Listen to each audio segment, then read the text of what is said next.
Dance करून गेलो पहिले पेट पूजा करायला, कारण की खूपच भूक लागलेली होती. आणि जेवण करून मग आम्ही गेलो मस्तपैकी लाईव्ह सिंगिंग एन्जॉय करायला. आणि इथे आम्ही पण सिंगिंग करत होता. तुम्ही आता आमचा आवाज ऐका, जो खूप बेसुरा होता, पण तरीही ते गाणं ऐकून असं आम्हाला वाटत होतं की आमचं पण हार्ट ब्रेक झालेलं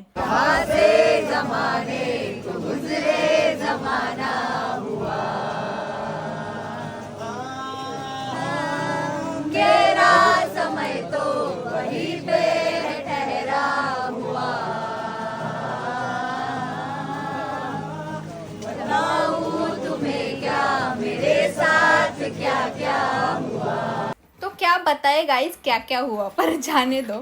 मग आम्ही आलो मस्तपैकी आमच्या स्टेच्या इथे, जिथे गर्ल्स आम्ही स्टे करणार होतो. मग आम्ही मस्तपैकी झोपून घेतलं. आता नेक्स्ट मिनी ब्लॉगमध्ये तुम्हाला नेक्स्ट डेचं समजेलच. So bye bye guys.